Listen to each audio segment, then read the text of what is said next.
We gotta take that. And we are back, I guess. We live? Yeah, we live, baby. Listen, it's the Free Jazz Podcast, we live. episode 74. Listen, we need to get the cues on. We get what I'm saying? Yeah, we 3, back, 2, we back, 1, we go. back. We need to get the 3, 2, 1, go. We back. Just like that. What we doing, Marv?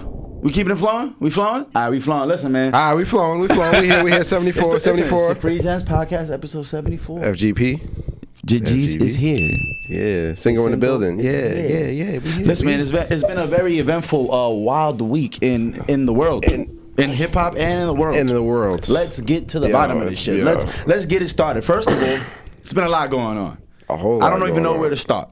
Actually, you know what? I don't know where to start personally. I think first of all, what we need to start at is rest in peace to Gilly's son, YNG Cheese. Yeah, Wow. YNG, yeah. $1 million worth of game. Prayers out to the whole $1 million worth of game family, bro. Because that was a loss. Those are two of the biggest inspirational figures when it comes to this podcast shit. The reason why I'm here for real, doing this, a lot of it got to do with Gilly and Wallow, and the way I fell in love with watching podcasts, listening to them. So it's like big RIP to Gilly's son, man. Yeah, man, that's tragic. Yeah, shot in Philly. Like, you know how fucked up that is? The fact that Gilly and Wallow, they preach so much about positivity and staying away from violence, and they always the ones who they've been through the trenches. They've been through the ringer. Right, they've been through the ringer. Wallow done did 20 years. Gilly done did all types of crimes that he got away with and all that stuff. But it's like, yo, to lose his son at 25, bro. This nigga was a baby, like 25 to gun violence when all you do is preach about anti-violence, and you know. It's kind of the irony in that. Yeah, it's very crazy, you know. It is fucking crazy, and it's really sad. But you know, I don't want to get too negative in the beginning of the show, but I definitely had to just say that because that was definitely worthwhile. That was in the forefront of my mind, man. Big RIP. I know that's gotta hurt. You know, shout out to everybody that's been supporting them and showing their prayers up. Showing their prayers and DMing and commenting all the positive messages, because I can't imagine what they're going through, man. Here today, gone tomorrow. Spooky.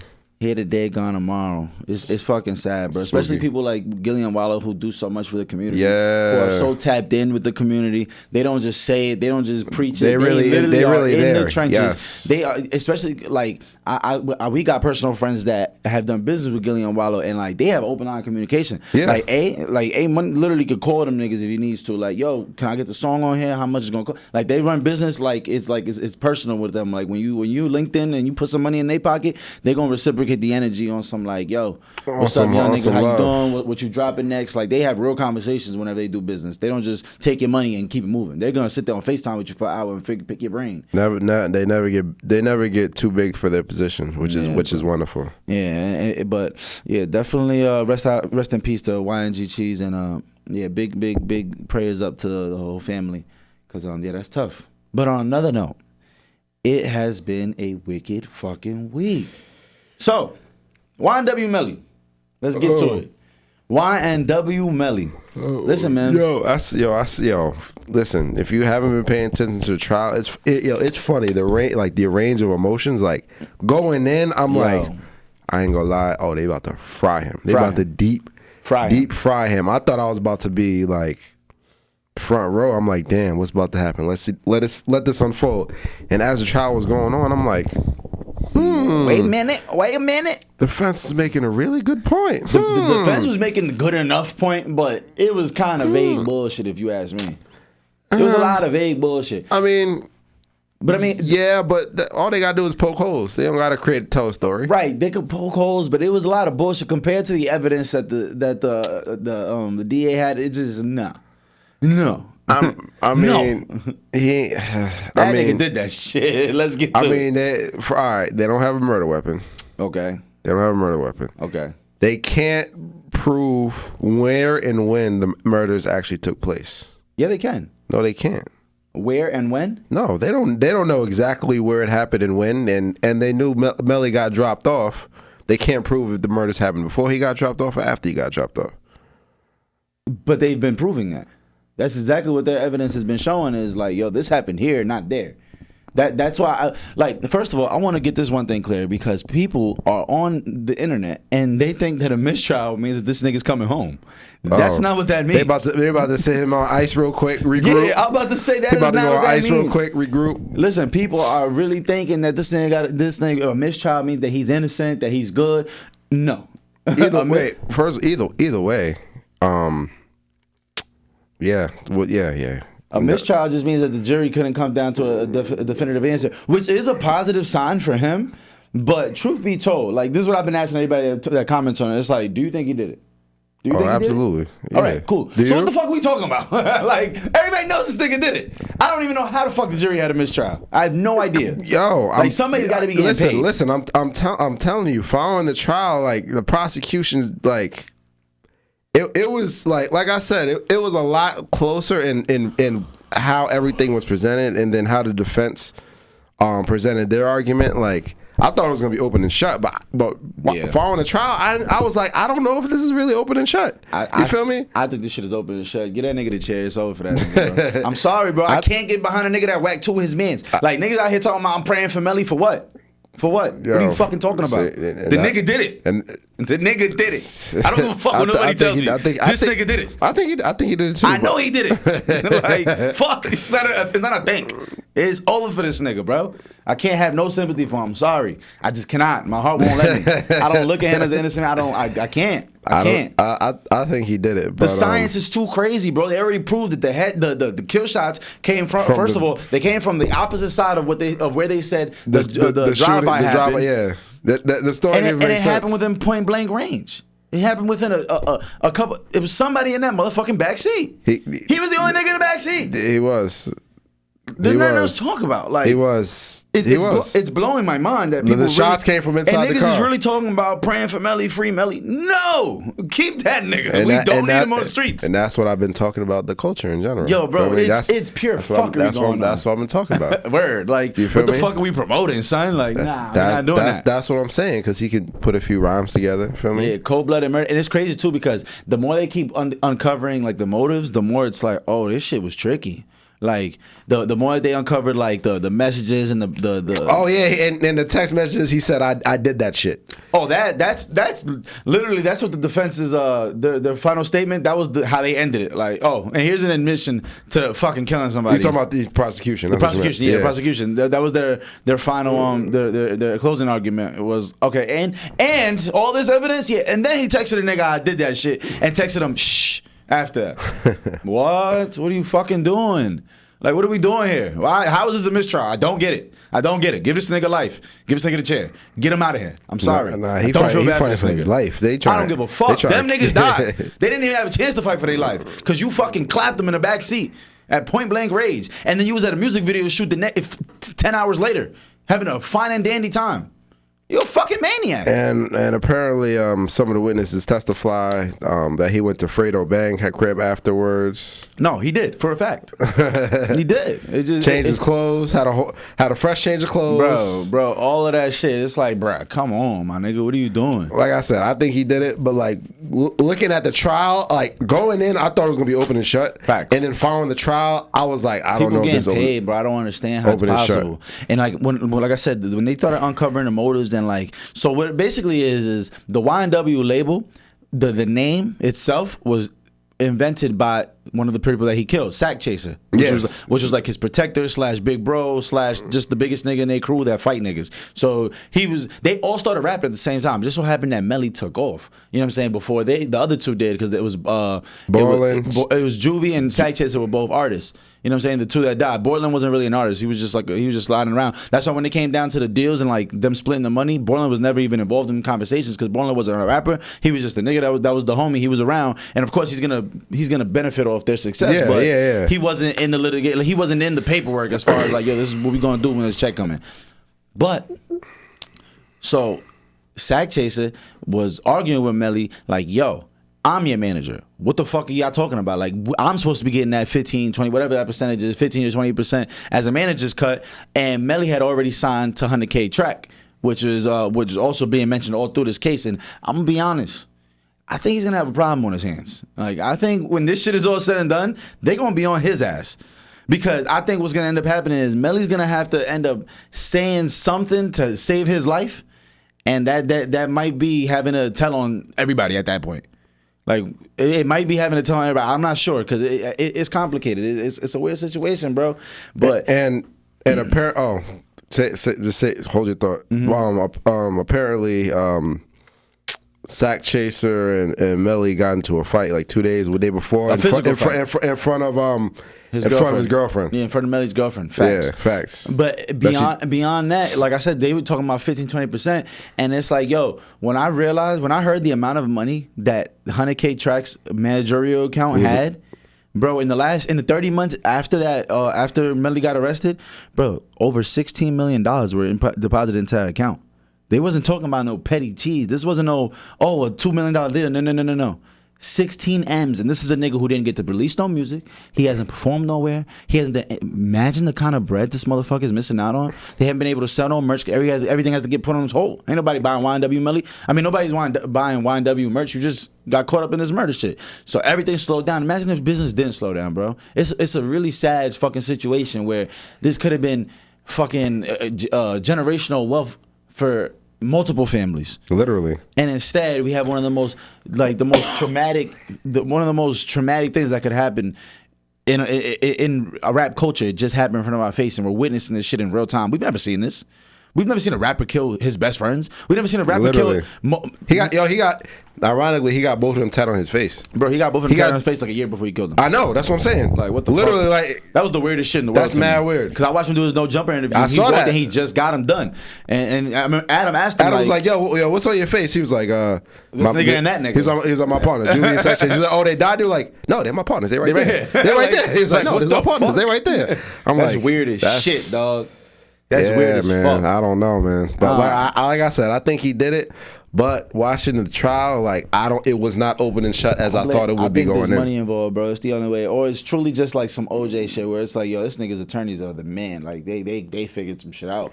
I don't get it. And OJ, where they decided to try OJ, played a big role in it. What state was it in? It was in California. Yeah, but that's somewhere that happened though. Yeah. But the county they did it in, it was either gonna be the White County or it wasn't the White County. I forgot which county exactly it was. Yeah, but that's what that big lawyers do. They go get everything possible for you to win this shit, and it might be making this child go to a different county, or jury selection, getting a professional jury selector and all that kind of good shit. But I don't know, man. Like I said, I think he did it, but I wasn't as shocked that it was a mistrial following. I think he did it, and everybody that is trying to claim his innocence, like I know his mom is his mom, and that's why. But you were wrong. I'm sorry. Y'all all fucking wrong. 100K Track, you're fucking wrong. I'm sorry. And like I don't respect it whatsoever. Yeah, but what I'm saying, everybody's saying free Melly. You feel what I'm saying? Yeah. Like look at where the culture's gone. It's fucking disgusting. Look where the culture's gone, bro. To me, it's the equivalent of being like free that man, even though you raped somebody. Yeah, like, what the fuck? It's like, what are you talking about? Free who? Why? Why the fuck would you do that?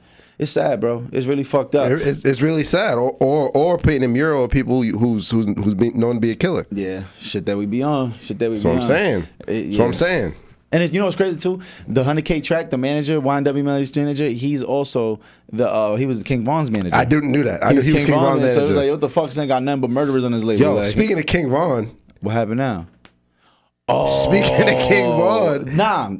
I understood what that was about, though. I understood what that was about too. You told. I already know. Yes, you know. You speaking about the footage that just came out about King Von in the jail and trying to get.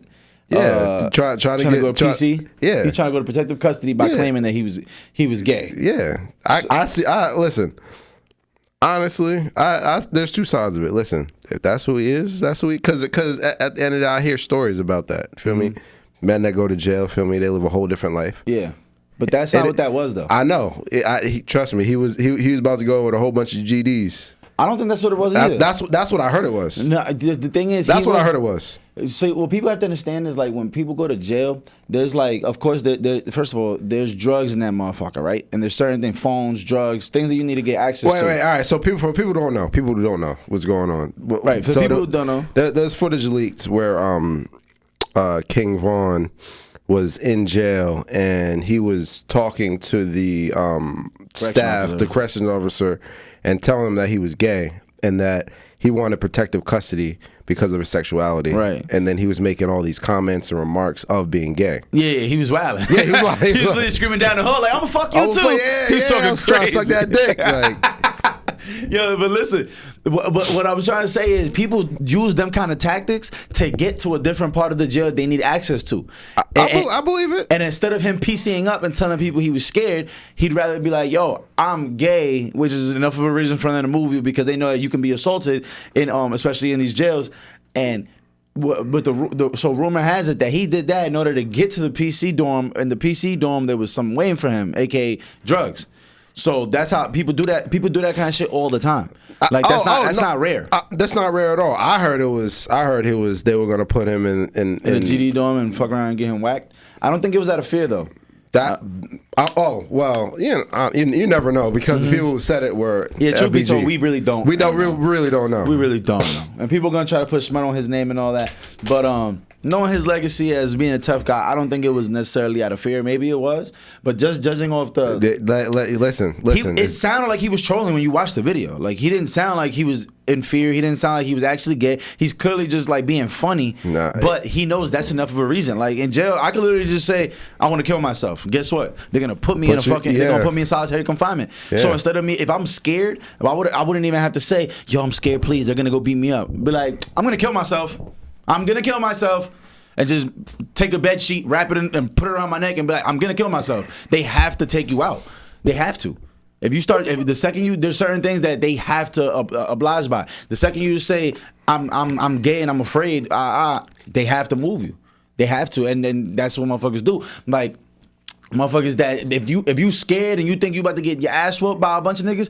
What you do is punch the first nigga you see that has nothing to do with that situation. Go punch the pussiest nigga on the fucking tier, and then you gonna get locked up, and they gonna put you in in solitary for the next 90 days. You know what I'm saying? Now you good. In 90 days, half them niggas that you have beef with, they gonna be gone because they gonna fuck somebody else up. Yeah, you gonna be straight. By the time you go back, you gonna be good. You know what I'm saying? So it's survival. And that's just a way to not seem pussy, but everybody know, like people know what you're doing. Like, they know. It's all performative. Yeah, or like people refuse to go to lockup. Like when they tell you, "Yo, go to your room," and everybody's getting locked up, niggas will sit there in the common area like this. Like, "I'm not going."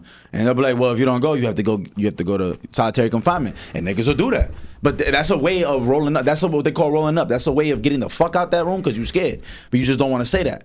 So you just nope, I'm not moving. And then, well, they gonna remove your ass, nigga. It's gonna be 4 of them niggas coming to detain you and bring you over to the fucking solitary confinement. And that's your way of getting low.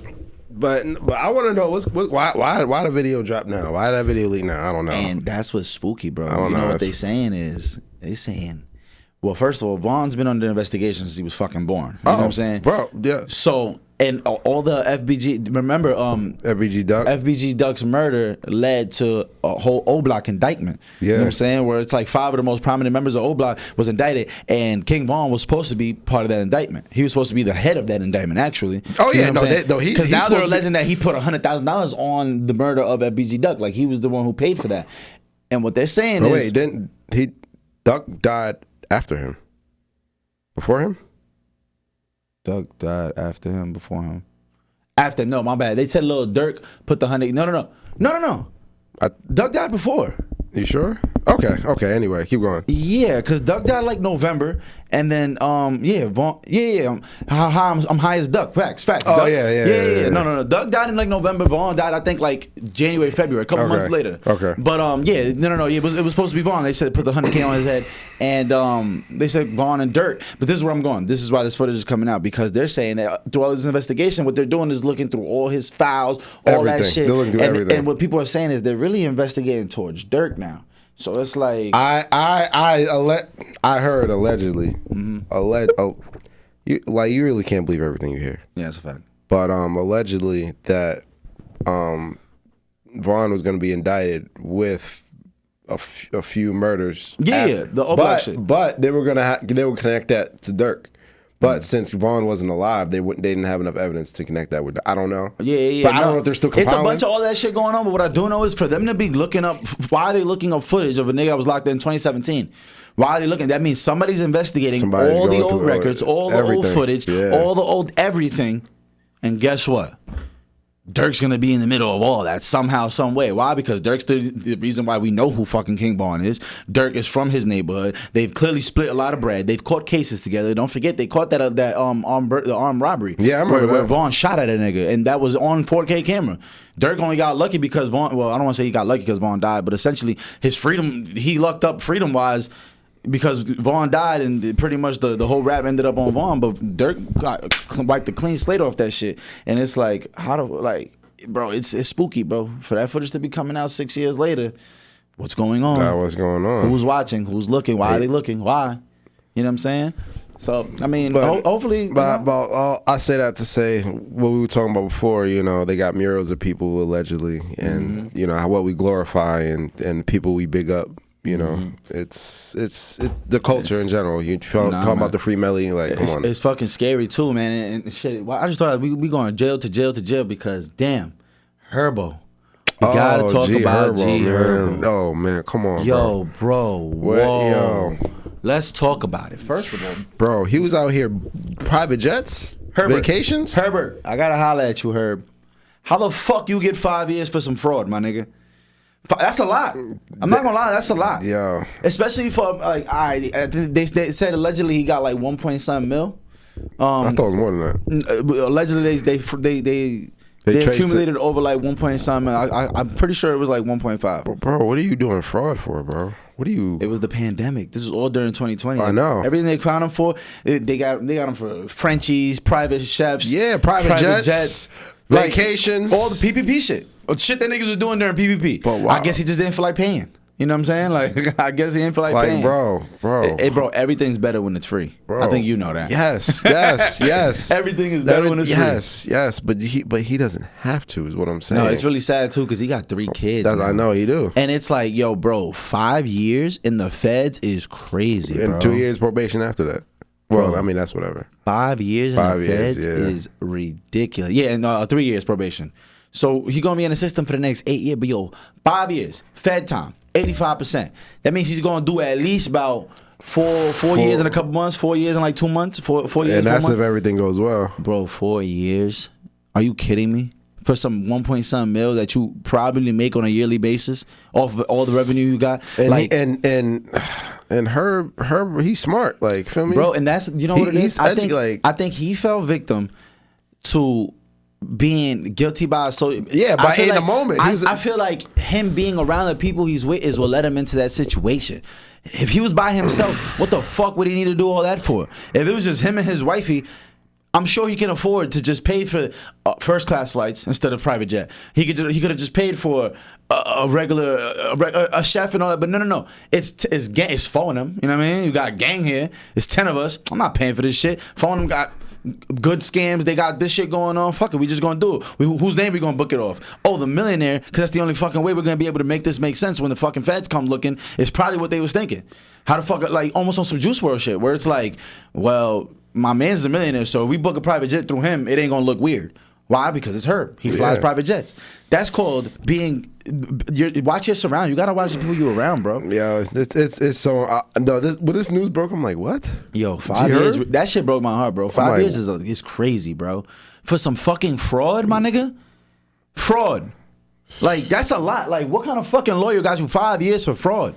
When you can prove that most of this shit really, you know what it is? I mean, he kept it solid. That's what it was. He didn't say nothing. Yeah, he could have easily been like, yo, I don't really got nothing to do with this. He kept it solid. He just kept it solid. He was facing 20. He's like, you gonna give me 5? I'll take it. 20 for fraud, I would have smacked the shit out of my lawyer if niggas would give me 20. I would have went to jail for life because I would have killed my lawyer if he would have got me 20 for some fraud.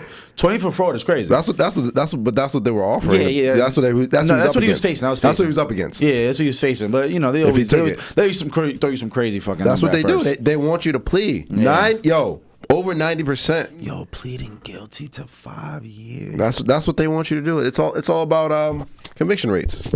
And it's for somebody that you know, it's really sad, bro. Because like you said, Herb's smart, bro. It's somebody who's been out the way. He hasn't been in no real trouble. I mean, gun charges and shit. But you from Chicago, that's normal. That's a gun charge is like a diploma. Like that's regular. Like that's gonna come. He come on, bro. 5 fucking years away from your family, away from your kids, and the thing away about, from that girl you love. And the thing about fraud is a lot of the times there's so many paper trails. Yeah. Like, feel me? Like, no, all the time, bro. Niggas is fucking like, stupid. literally, like they can trail. They have a trail of everything. Bro, all the breadcrumbs they leave. 2023. Nothing is done on the low no more, bro. These niggas, first of all, niggas think that you could FaceTime and that's not traceable. Niggas be like, oh no, FaceTime, the police can't hack your shit. Are you fucking dumb? Right. You talking about FaceTime with the iPhone? The same iPhone that if I talk about the Dominican Republic, it'll pop up on my vacations to start being offered to me just by talking about it? Yeah. You think that when you on CIA agent like, nah, bro, overtime. but I'm using WhatsApp and I'm using Telegram and I'm using, you know what I mean? My man just got indicted for some Telegram shit and he had nothing to do with it. He was just in the chat. And you know exactly what I'm talking about. Like, he just got indicted on some bullshit for literally just being part of this chat. You know what I'm saying? And niggas really think like, nah, bro, we gonna be good. Like, niggas not watching that, bro. I'm still in petty shit. I'm still in crumbs. Okay, still crumbs. A nigga like Herb that's worth millions, that makes millions, gets caught up. 1 point something is crumbs, dog. It is. In the grand scheme of things. In the grand scheme of things, bro, it's fucking crumbs, my nigga. For a nigga who got it, especially. It'd be different if you was a nobody and had no bread. That's different. By all means, do your 1.5. I respect that. You know what I'm saying? But it's like, yo, my mans, you would have made that 1.5 in at least the next year, 2 or 3. You know what I'm saying? It's really sad, bro. It really fucked me up to see that shit. No, it's sad. It's sad. It really fucked me up to see that shit because, like, yeah, man, he's a dude that I can see he has his head on his shoulders. Yeah, he does. And it's like, yo, what the fuck, bro? Now set him back another 5. Bro, 5 is away from your kids, bro. Like 5 for a fun time. It wasn't survival. For a fun time. It's different when it's survival mode. You know what I mean? Yeah, 100% you could be like, oh yeah, different. 1.5 niggas about 5 years, 1.5. I'll do that. You did your thing. That's $300K a year. You did it. That was worth that. Yeah. Especially if you got something tucked. You got a little $250,000, $500,000 tucked for when you get back, and he has to pay that back. Yeah. And guess what? I forgot what his fine was. His fine was something crazy. Something crazy, but that's the thing. The average street nigga goes to jail, does 1.5 in fraud, goes to jail, comes home to nothing, never gets a regular job, never does anything. He never has to pay that fine. Herbo, sorry to tell you, but you pay taxes as a fucking civilian. You're a fucking rapper. That's on your taxes. When you file taxes, it literally says entertainer, rap, whatever the fuck it says. You file for that. Guess what, nigga? You're going to have to pay that 1 point something back, gang.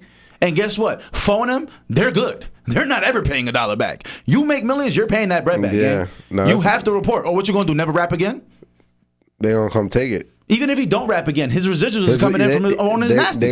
He's paying that back. It's called garnishing your wages. They're gonna go get that bread. Wages, assets, you got house, you got houses, that shit, bro. Oh, yeah. And you're not gonna stop making money. You got a family, and you got a real record. I mean, you got a real career. Where like Herb's one of them ones, bro. Like when I always mention, like if you would have told me 13 years ago that the top of Chicago rap would have been Lil Durk and G Herbo, I would have laughed at you. Yeah, I would have told you what? I would have understood the Durk shit. Like, okay, Durk was on his way up 13 years ago, but then he died out, and then Herb, and then came out of nowhere, and then came back out of nowhere. He had 2 careers. Durk came out of nowhere. He had 2 careers, and then really 3, because then all of a sudden Drake came in the picture, and then shoo, he's out of here. Now he's doing arenas. Now he's selling out. We was talking about it last episode, actually. Now he's selling out way more than what Baby was doing. You know what I'm saying? Now he's doing 17,000 people arenas. Now he's doing 19,000 where Lil Baby had to cancel his tour and he's averaging 10,000 person venues. And Dirk just canceled the tour because of health, apparently. Oh, word? Yeah. Oh, yeah, he has been going. He canceled the whole tour, though? Yeah.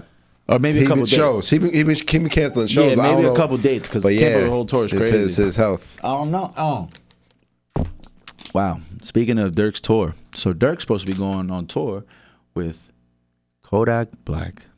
Kodak Black. We got to talk about it. First of all, that fentanyl is kicking Kodak Black's ass. Let me tell you something. That nigga needs rehab. He don't look the same. So if you, I feel like he always has phases. Yeah, no, for sure. But this one's a little crazy. So if y'all don't know, Kodak Black had just did a feature with 6ix9ine. Yeah. A feature with 6ix9ine. Yeah. And that shit, a lot of people sent the streets into a fucking frenzy. Yeah, a lot of people are not happy about that. Like, yo, Boosie went off on this I saw that, a full tirade. You know what it is? So me, I'm removed from the streets. I don't think about that shit like, oh, it's a code, you gotta honor it. I'm gonna be honest, that shit all seems goofy to me looking back now. You know what I'm saying? Yeah. I literally look back at that shit. I don't want to disrespect nobody's way of life, but when I think about it, it's like, hold on. allegedly Kodak made. They said They made $1 million. No, they said it was way more than that. Wack 100 was the person who apparently he made the transaction happen. He said it was well over $1 million. Wack be chatting. Wack do be chatting. He be chatting. Wack do be chatting. But I've heard $1 million. I've heard 3.7 mil. I heard Wack didn't put a number on it though. But I've heard all of it. Regardless, put $1 million. You about to tell me that you won't do a feature for $1 million because of a street code? That's fucking ridiculous. What the fuck are you talking about? You won't rap words into a microphone. You won't do 16 fucking bars into this microphone for $1 million because of some street code? You talking about me personally? No. I'm talking about in general when I'm speaking. I'm talking to the world. Oh, yeah. Like, that shit to me is the epitome of fucking stupid. Like, business is business. But I also... But like I'm removed from this. You feel me? It has nothing to do with me. Whatever the case may be, whatever you live by. But at the end of the day, feel me? A man got to be about his principles. I'm not saying principality. It's the principality of it. I'm not saying you feel me. I'm not saying in Kodak's situation. I'm removed from all this. I'm talking about in general. Right. I'm talking about in general. And no matter what lifestyle you align yourself with, you know, regardless of the big spectrum of things. Yeah. You know, you feel me? Once you start. You represent yourself in a certain manner. It's 100%. About principles. And that's exactly what I was about to get into. Like, my brain is like, yo, you're gonna not go into a studio and record 16 fucking bars for $1 million because of some principle, because of a street code. That's one side of it. But exactly what you just said. I'm also one of those people where, like, when it comes to especially my artists, my rappers, musicians, I need to know that what you rap about is real. I need that authenticity. I need that authenticity. You know what I'm saying? Like, I need to know that, oh, this is who this has been this whole time. Bet. I love that. That's why I be saying, like, I be conflicted sometimes trying to listen to Dirk, or like when Meek and Drake was going through their feud, I felt that shit was so dumb and so like petty and against what both of them stood for that I couldn't listen to either for like 3 years. You know what I'm saying? And it's like, damn, Kodak, you are the streets. Like, you're the definition of this shit. Project Baby. What the fuck are you doing, dog? And like a lot, I seen what Boosie said. Listen, if you do that feature for $1 million, you'll probably fuck a man for $1 million. Like, what's the difference? Like, you're clearly willing to bend your principles for money, and that's a red fucking flag. As red as this fucking couch gets. Like, it's red. Like, whoa, what the fuck? Like, you're willing to do that for some money? And I told you from Jump Street, I was never a fan of 6ix9ine personally. I ain't gonna lie, the first like 5 songs had me hooked, nigga. Them first 3 music videos, I was like, this shit crazy. It's all antics. It is all antics.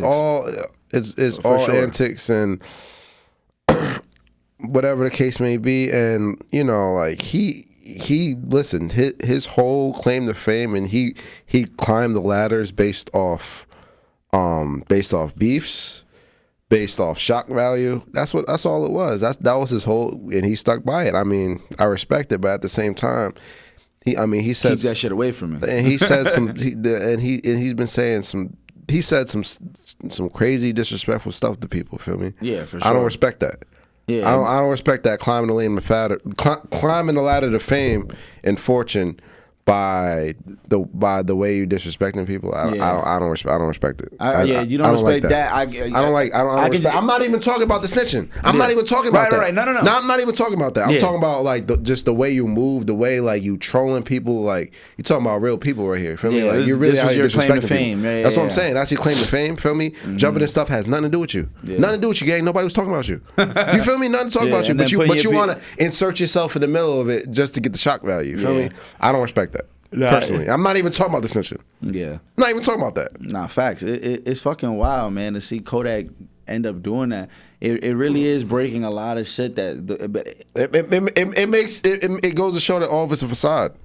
Everything's a facade. None of it's real. But business is business. Is what I'm saying. None of the code, the link. You feel me? All that's the facade. Yeah. I mean, the grand scheme of things, because now 6ix9ine is global now. Feel me? Now he jumped into the Latin music. Yeah, that nigga's a Spanish artist now. And that's the thing. Kodak. That the song is 6ix9ine. This girl named Yailin. Her name is like Yailin la más viral, which is Yailin the most viral in Spanish.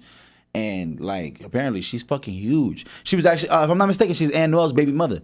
And and I don't know if you know who YNW is, but YNW is one of the biggest fucking artists in the world right now. Literally, he's like right there. It's Bad Bunny's here. YNW's like right, like YNW, yeah, I know what that is. YNW double A, yeah. I know what that is. I know what that is. I know what that is. Like if you see his face, there's like 3, 4, 5 like Ozuna affiliated. There's a few of them. Yeah, there's a couple, but YNW is one of the ones that stands out. You know what I'm saying? I know what that is. J Balvin, yes. Them type of niggas. There's like levels to it. You know what I'm saying? Like Ozuna's there though. Ozuna's definitely one of them. I know what you're talking about. But yeah, so Kodak's jumping into a whole nother bag with that joint, getting into the Latin. So there's a lot of benefits, obviously, to working with 6ix9ine. But there's benefits to $1 million too. right. That's what I'm saying. His benefits $1 million. He's getting out to the Spanish. He's getting into the Spanish market by jumping in with the biggest names in it. You know what I'm saying? 6ix9ine, whether we love him or hate him, he's huge in the Spanish world. Oh, of course. Because a lot of these motherfuckers don't even know nothing about his background. They just know, oh, this nigga, it looks crazy with the shot, but they've never heard a word from this nigga. They don't know nothing about him snitching. They don't know none of that shit. Yeah, a lot of them don't care, too. They just see him handing out Richard Millies in Colombia and shit. That's what they seeing. Yeah. They're like, what the fuck's going on? This guy's mad rich. Who is this guy? And they don't even know his backtrack, and they could care less because all they care about is the music. Like, now, he's doing a lot of stuff for the community and stuff. I've seen him a lot of places. I respect that. 6ix9ine? Yeah, he been doing a lot of that. You got to do that shit when you realize you fucking up. It's like, all right, let me try to at least get back to something. Yeah, I know, but the same. But you know, the question would he be doing that if the camera wasn't around? Maybe. I'm not saying he wouldn't. I'm not saying he wouldn't, but I'm just saying. I think in the essence of who 6ix9ine really is, I think he is a pure-hearted kid. I think he's caught up in this facade that he feeds into, and he has to keep that up on camera. But everybody that talks about who he is off camera, they're like, yo, Daniel, that's a good kid. Like, of course, we all know he's a good kid. Right. We know because of the child, he's a good kid. I'm saying a loving motherfucker, like, he really will go take care of you and your family just because y'all friends. He really will. Like, that's who he is in this naturally. But when that camera turns on, when he has to be 6ix9ine, it's fuck you, suck my dick. That's why I shot your man. It's talking crazy. Yeah. You know what I mean? Like, that's just, he has to keep that shit going. You know what I'm saying? It's weird because they're two different people. You know what I'm saying? Like, when I think about shock value, one of the best of that shit. Yeah. Oh no. He is like, he's like the standard. Well, what I was gonna say is when I think about it, I think about Tyler the Creator. I think he's like one of the forefathers of the shock value shit.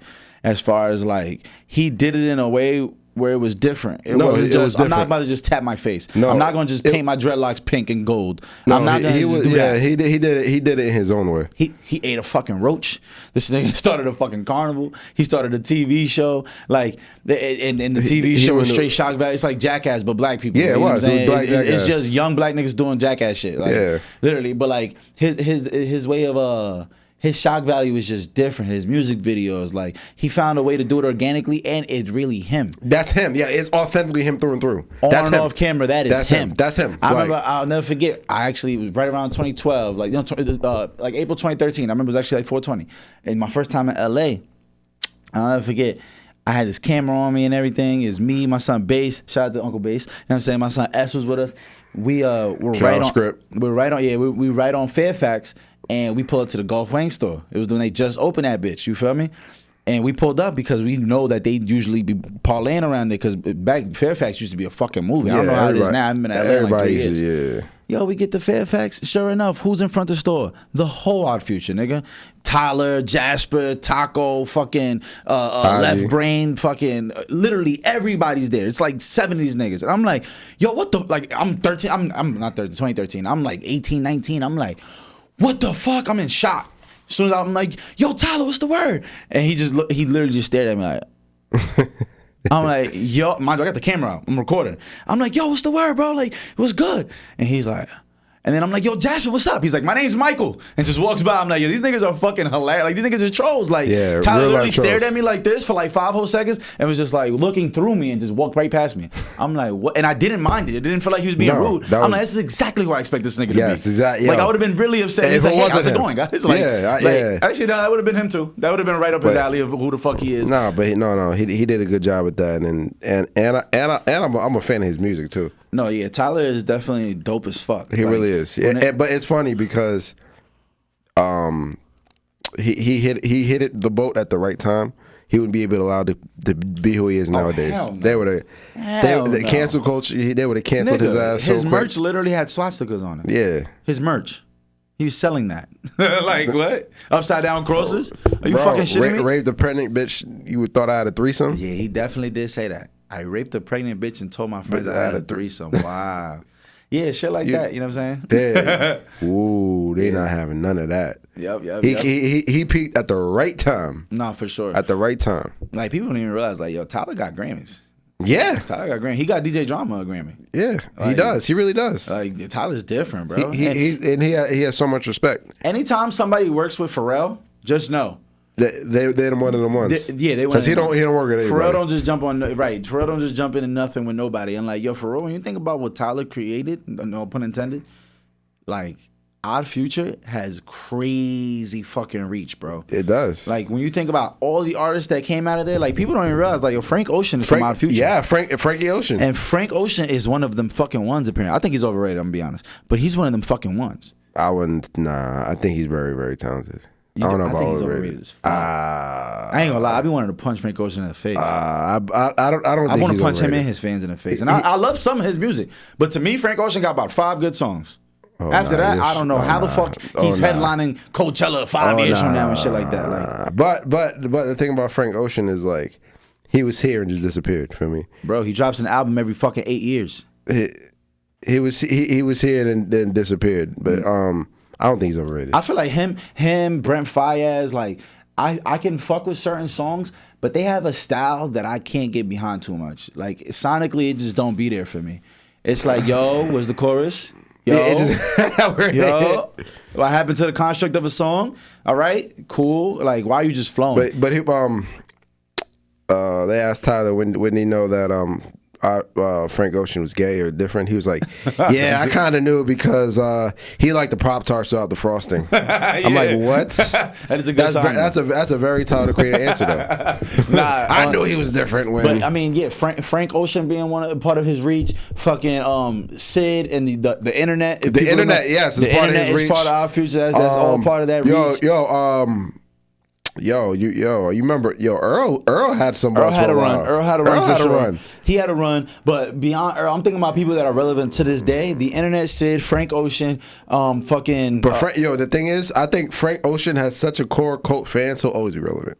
Yeah, for sure. He's one of them ones. No, he will always have relevancy. He don't have to drop nothing. Bro, he headlined Coachella. I think it was last year, 2022.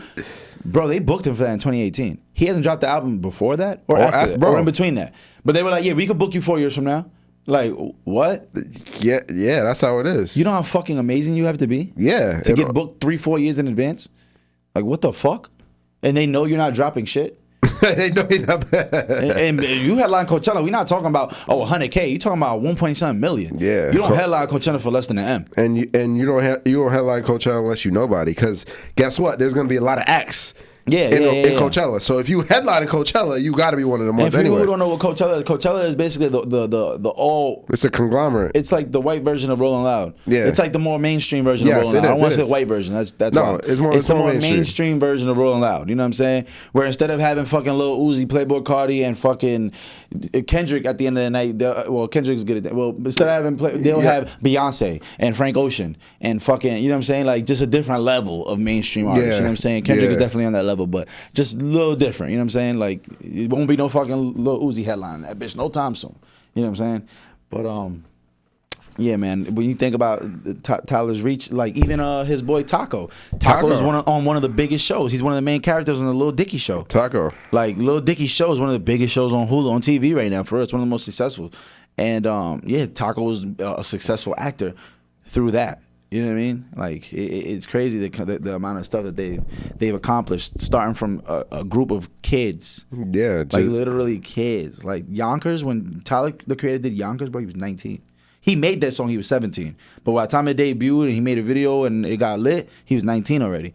But it's like, yo, a 17-year-old boy made that fucking song. It's fucking crazy. Well, he one of them ones, man. He gonna have his legacy gonna live on. Hell yeah. Hell yeah, bro. He just had his clothing brand. Another thing that's like, yo, bro, how are you doing this? Because literally his clothing brand was him doodling in his notebook, and he started just taking these doodles and putting it on shirts. Like the Odd Future, that donut that he always draws, that donut is part of like their trademark. These flowers, like his brand, he changed the name. Instead of Golf Wang, he changed it to LaFleur. and that's like the more expensive version of it. It's kind of like Polo Purple Label. It's like a, you know, like how brands have a more expensive version of it too. Like Fear of God has Fear of God Essentials, and there's Fear of God. It's $1,000 price point difference in those things. You know what I'm saying? Regular Fear of God Essential sweatpants, $100. Real Fear of God, like just Fear of God, $1,100 for some sweatpants. So Flora is that, and motherfuckers like Tyler, he just had a Lacoste collab. Like, what is Tyler the Creator doing in a Lacoste store? That's fucking insane. Like, to be at that level, and through the fuck shit you've done, the trolling, raped a pregnant bitch and told my friends I have a threesome. How the fuck do you have a Lacoste collab?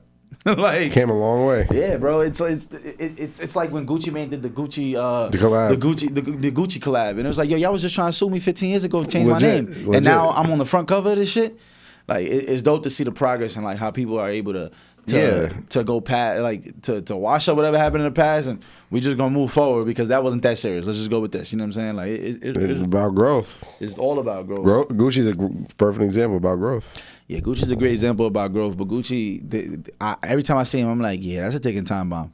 Like, I love WAP, but like, he's a ticking time bomb. He's one mistake away from going right to regular Gucci. And we learned that when he free kill. What that nigga said, put him in a box. Put him in the dirt. Put him in the dirt. What the fuck happened? This is not the Gucci we was expecting. Yeah, come on now. Nigga was on stage at the Versus with a hammer on him. You know he had a gun on him. That nigga didn't sit down once, nigga.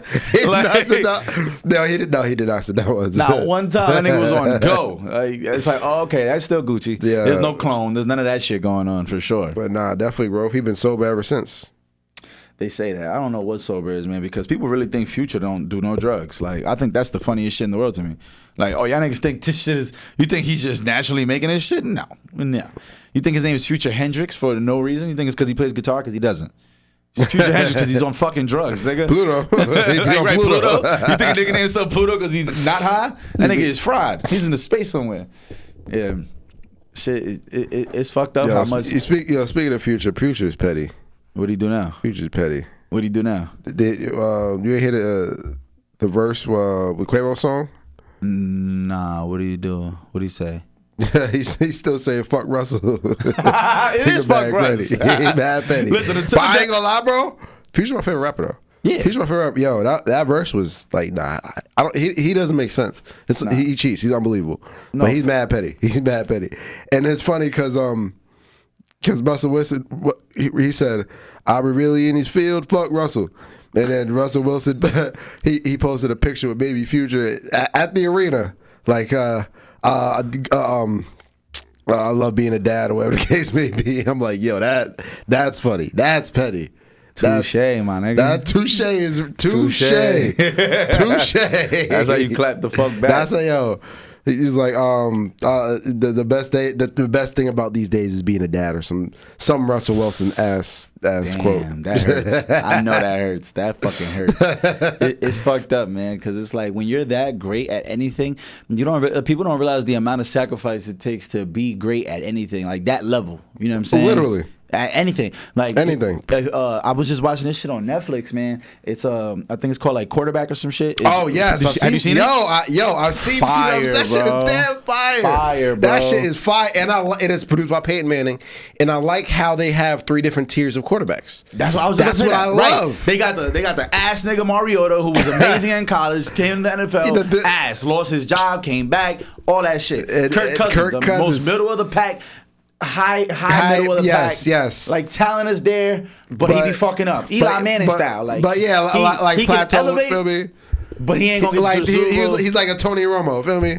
Yes, exactly. What he's at. Right. And then you got the GOAT Mahomes. Yeah, the greatest football player of all time. But no, there's so much. People don't realize what they do without a week. Like exactly. Like what their life consumed them. Like Kirk Cousins said some of the illest shit I ever heard, because I feel this way, and I've been feeling this way for years. Where he's like, yo, he leaves all the decisions to his wife, because he has to focus all his decision power. That word fucked me up. He said, all my decision-making power, I need to focus it on football. He said, I don't have time to think about what I'm going to wear, his wife picks out his clothes and all that. What time I need to wake up. He said, I have people that control all of that shit. And it makes sense, because it's like, yo, bro, when you're this focused to being great, you're locked in.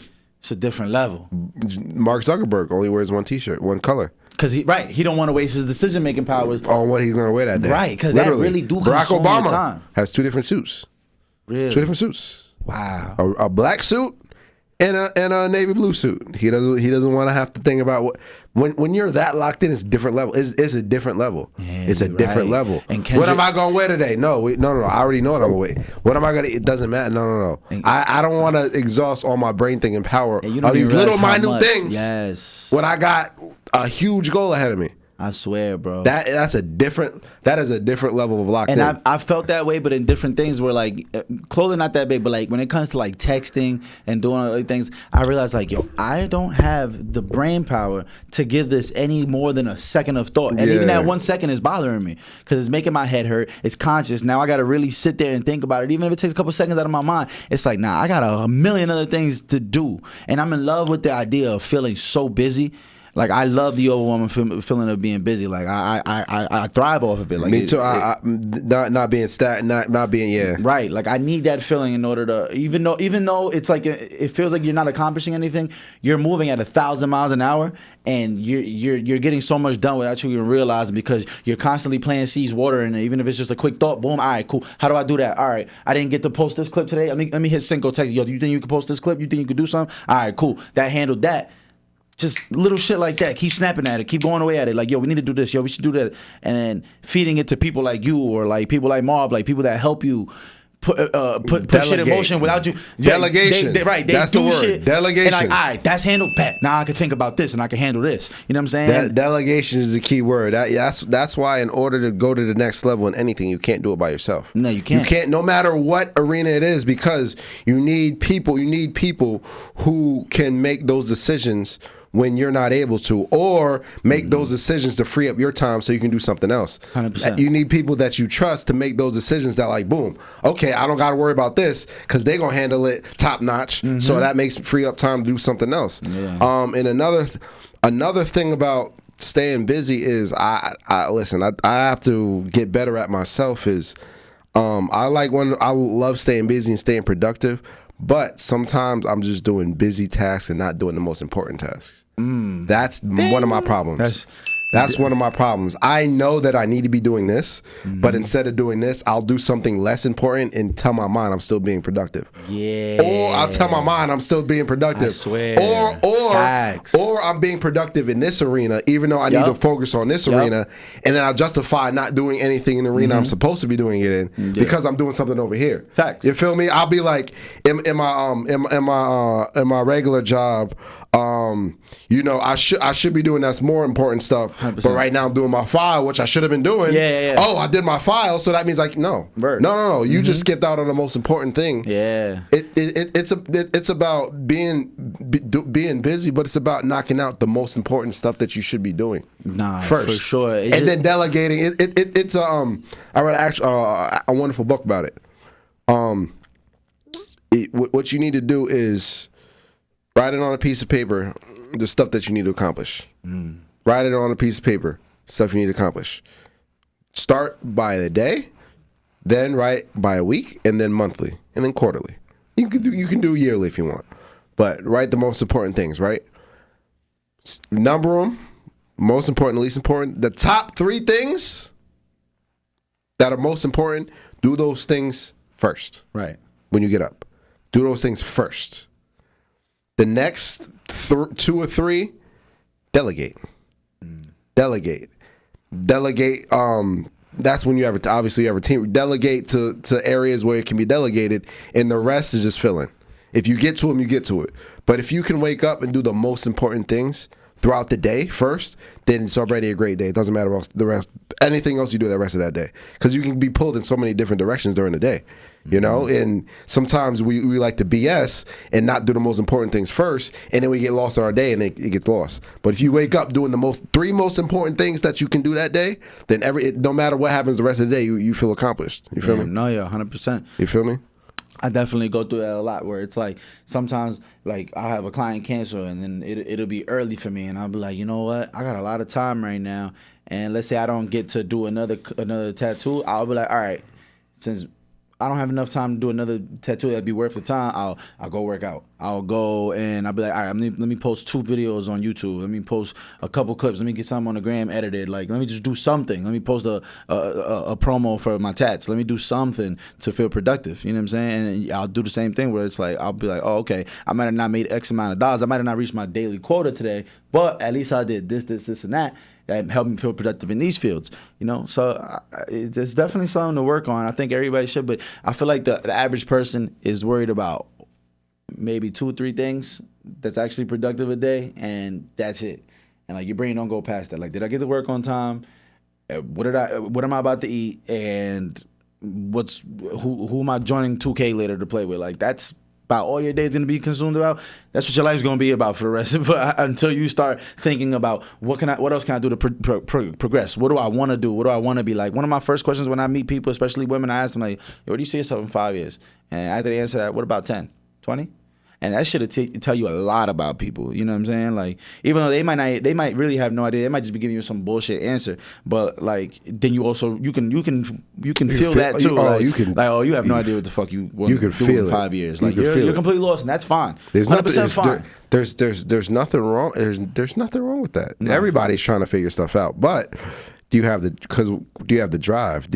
Are you trying to figure it out? Right. Because once you have the drive, what you're doing right now, leading towards everything will fall into play. Mm-hmm. Everything will fall. It's okay if you don't know what you're doing, but if you have the motivation and drive, you'll find it. Yeah. You'll find it. But there's some people who are just floating through, and there's nothing wrong with that. But you know, some people who live on autopilot. You know, for whatever case, whatever reason. You got to decide on the life you want to live, man. I think you gotta figure out what you want and really go after this bitch. Like, when people ask me where I see myself, man, I'll just be like, yo, if I really tell you where I see myself in 10 years, you're gonna think I'm a lunatic. I actually have a better quote. You said, damn, what'd you just say? You have to find out what you want out of life, or something like that. Yeah. If you don't find out, and somebody will tell you what you want. Right. You feel me? If you don't got a plan in life, you'll become part of somebody else's plan. Somebody, and that's fine, because that's what there's roles in everything you do, and that might be your role. Your job might be to. I mean, not your job. Your purpose in life might be helping facilitate somebody else have a bigger purpose. Absolutely. And guess what?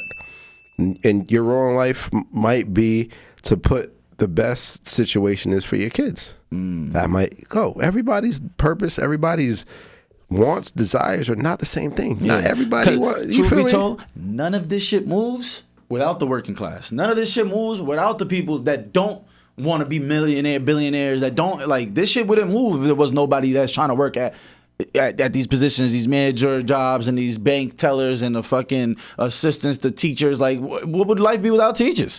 That's the middle class, the hard working class. So it's like, you got to appreciate them, and everybody has a role. You know what I'm saying? So I don't mean to sound like I'm downplaying anybody that don't feel the need to want to be super rich or reach these super crazy goals. If you don't got no goals, that's fine. You'll probably figure that shit out later. You might be 45, 50 by the time you realize, like, hey, we should probably put something together and try to make some real money and leave something behind for these kids. And that's a lot of things, and that's the point. A lot of people, we compare ourselves to each other way too often. Mm-hmm. And we compare ourselves to the idea of someone else. Yeah. We don't really know what's going on. We don't know what's going on. It's the idea of them. Mm-hmm. You feel me? We really don't know what's going on. 100%. Everybody want to look a certain way. Everybody wants to present themselves a certain way, but if you look at the statistics, somebody's lying. Either the people or the statistics. Somebody's lying. Yeah. Statistics say most people doing bad. You feel me? You would have never know if you turn on your phone. Yep. And now you're looking at somebody else, and now you're doing the fear of missing out, and run your own race, and that's okay. You maybe at 45 is the time or the time in your life where you decide that you want to do something further. You want to live for something further. For sure. And then maybe those 44 years before that, you had to go through everything you had to go through in order to have that realization. Timing is everything. I think that's a perfect way to segue out of this, because listen, timing is everything. No, it might not be your time right now. Hang tight for like you said, run your own race. Run your own race. Your time is coming.